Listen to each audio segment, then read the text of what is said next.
Break के बाद एक बार फिर से आपका सी न्यूज भारत पर स्वागत है। वक्त हो चुका है बुलेटिन का। इस बुलेटिन में हम बात करेंगे फिरोजाबाद की, जहां स्वच्छ भारत मिशन के तहत ग्रामीणों को जागरूक करने के लिए वीडियो एवं एडीओ के द्वारा 4 गाड़ियों को हरी झंडी दिखाकर किया गया रवाना। आगे चर्चा करेंगे झांसी की, जहां लगभग 3 वर्ष से राजकीय महाविद्यालय संचालित न होने से छात्र छात्राएं परेशान हैं और मजबूर होकर उन्हें प्राइवेट कॉलेज में एडमिशन लेना पड़ रहा है। साथ ही आगे बात होगी टीकमगढ़ की, जहां आजाद पार्क पहुंचकर आजाद अध्यापक शिक्षक संघ ने चंद्रशेखर आजाद को दी श्रद्धांजलि। और भी तमाम खबरों पर आइए करते हैं विस्तार से चर्चा। खबर फिरोजाबाद से है, जहां खंड विकास मदनपुर के खंड विकास अधिकारी सिद्धार्थ मिश्रा, एडीओ पंचायत संजीव चतुर्वेदी के द्वारा स्वच्छ भारत मिशन में ग्रामीणों को जागरूक करने के लिए 4 गाड़ियों को हरी झंडी दिखाकर रवाना किया गया। स्वच्छ भारत मिशन के तहत आए हुए मुख्य कलाकारों के द्वारा खंड विकास मदनपुर के मीटिंग हॉल में एक छोटे से नाटक के अंदाज में स्वच्छता की तरफ कदम बढ़ाते हुए उपस्थित अधिकारी कर्मचारियों को समझाया गया। कार्यक्रम में उपस्थित खाद्य विकास अधिकारी सिद्धार्थ मिश्रा के द्वारा दी गई जानकारी में बताया गया कि ये उत्तर प्रदेश सरकार के द्वारा स्वच्छ भारत मिशन अभियान चलाया जा रहा है, जिसके तहत आए हुए कलाकारों के माध्यम से ग्रामीण अंचल और शहरी अंचलों में रहने वाले लोगों को जागरूक करने के लिए एक छोटे से नाटक के माध्यम से जागरूक करने का तरीका अपनाया जा रहा है, जिससे लोग अपने घरों में बने हुए शौचालय का प्रयोग करें और घातक बीमारियों से बचें। आइए जानते हैं इस विषय में खंड विकास अधिकारी सिद्धार्थ मिश्रा ने आगे क्या कुछ कहा। जी सर, आज जो ये खंड विकास मदनपुर में जो कार्यक्रम किया गया है स्वच्छता मिशन को लेकर, ये किस तरीके का कार्यक्रम किया गया है, इससे जन जन को किस प्रकार का संदेश जाएगा? आज ब्लॉक मदनपुर में स्वच्छ भारत मिशन के अंतर्गत गांवों में पेयजल स्वच्छता संबंधी जागरूकता टीमों को जो है यहाँ से रवाना किया गया हरी झंडी दिखा के।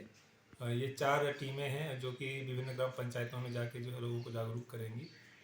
इसके लिए जो है आज ये कार्यक्रम यहाँ पे संपन्न हुआ है।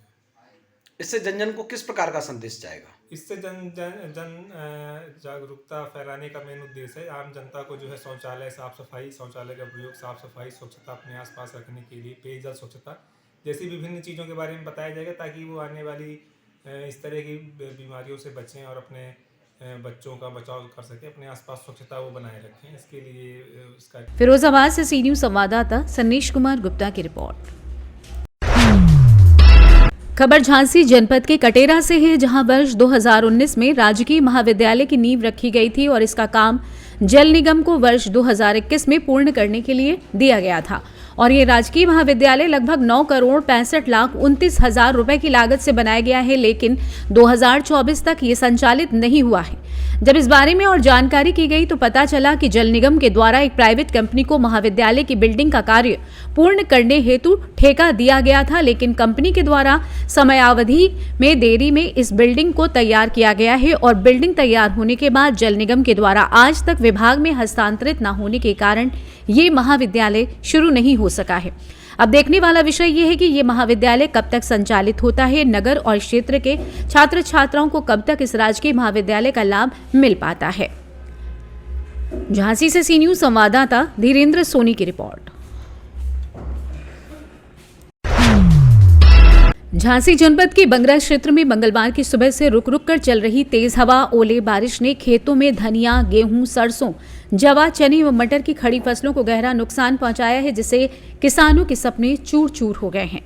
आपको बता दें कि मंगलवार को प्रातः मौसम का मिजाज बदला हुआ रहा, वहीं तेज हवा के साथ बारिश होती रही। ग्राम पंचायत पठाकरका, रजपुरा, उल्दन, गेरहा, कटेरा, काडोर, कटेरा, पड़रा, लारोन, यारा, कगरा, बंगरा और टुडियान में मंगलवार को बेर के आकार के ओले गिरे। तेज गर्जना के साथ सुबह से ही दिन भर हल्की तो कभी तेज बारिश होती रही, जिससे गेहूं, मटर, राई, चना, मसूर, सरसों, जवा सहित फसलों को गहरा नुकसान हो रहा है।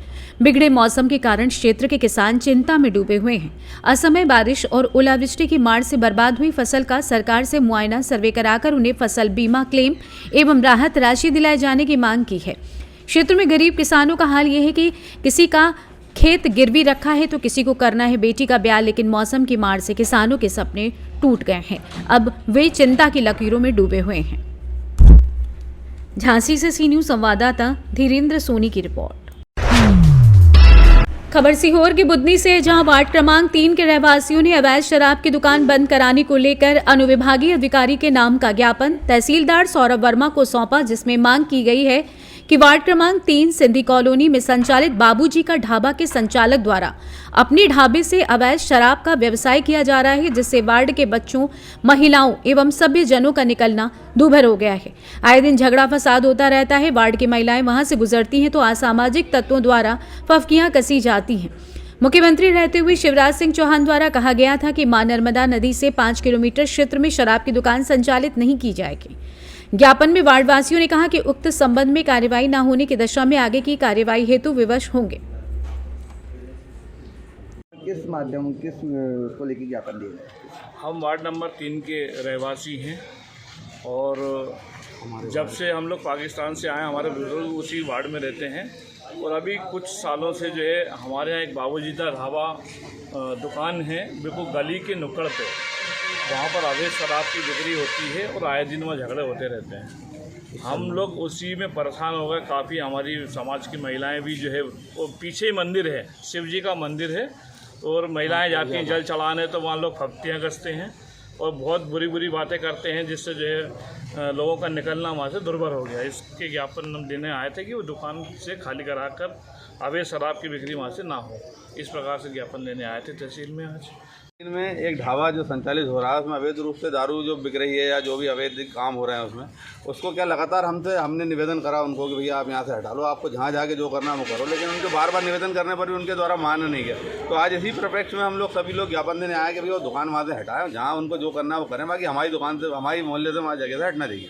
इसलिए हमने आज एसडीएम महोदय के नाम से ज्ञापन दिया। सीहोर से सी न्यूज संवाददाता पीयूष की रिपोर्ट। खबर टीकमगढ़ से है, जहां आजाद अध्यापक शिक्षक संघ टीकमगढ़ ने शिक्षकों सहित कलेक्ट्रेट स्थित आजाद पार्क पहुंचकर देश के अमर सपूत चंद्रशेखर आजाद जी की प्रतिमा पर माल्यार्पण कर उनको श्रद्धांजलि अर्पित कर उनके जीवन चरित्र पर चर्चा कर उनको याद किया। संघ ने टीकमगढ़ जिले में अध्यापक शिक्षक संवर्ग की अनेक लंबित मांगों का समय पर निराकरण न होने के कारणों पर मंथन किया और तय किया कि यदि समस्याओं के निराकरण करने में जिले में ऐसे ही लेट लतीफी रही और संबंधितों द्वारा समस्याओं को गंभीरता से लेते हुए शीघ्र निराकरण नहीं किया जाता है तो आजाद जी की विचारधारा अपनाते हुए संघ धरना आंदोलन की राह पर चलने को मजबूर होगा। जिला अध्यक्ष कप्तान सिंह का कहना है कि जिला शिक्षा अधिकारी के आदेशों के बावजूद भी जिम्मेदारों द्वारा समस्याओं का निराकरण समय सीमा में करने में कोई रुचि नहीं ली जाती है और ऐसे ही लेट लतीफी और लापरवाही की जाती है। हम शिक्षक हैं, हम खुशी से धरना आंदोलन नहीं करना चाहते, लेकिन ऐसी परिस्थिति बना दी जाती है जिससे शिक्षकों को धरना आंदोलन करने को मजबूर होना पड़ता है। इसके अलावा टीकमगढ़ का चंद्रशेखर आजाद पार्क भी उपेक्षा का शिकार है, जहां तहां गंदगी और कीचड़ जमा है। प्रतिमा मिट्टी कटाव के कारण नीचे गैप आ गया है। नगरपालिका को इस पर संज्ञान लेना चाहिए जिससे पार्क का उचित रख रखाव हो सके एवं आजाद जी की प्रतिमा पर माल्यार्पण करने के लिए स्टील की सीढ़ियां लगाई जाएं।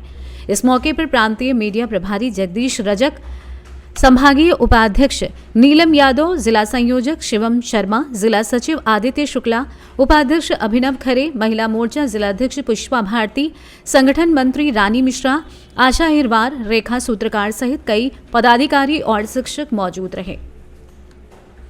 आइए जानते हैं इस विषय में कप्तान सिंह ने आगे क्या कुछ बताया। जी बताएं, आज आप लोगों का यहाँ पे क्या कार्यक्रम था? आज गत वर्ष की भांति आजाद अध्यापक शिक्षक संघ द्वारा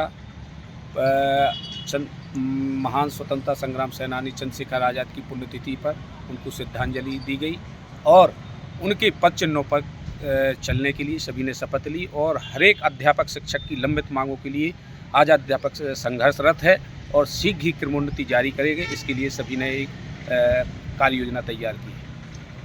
टीकमगढ़ से सी न्यूज संवाददाता राजेंद्र श्रीवास्तव की रिपोर्ट। फिलहाल के लिए तो इस न्यूज बुलेटिन में बस इतना ही, लेकिन खबरों का सिलसिला सी न्यूज भारत पर यूं ही जारी रहेगा एक छोटे से ब्रेक के बाद।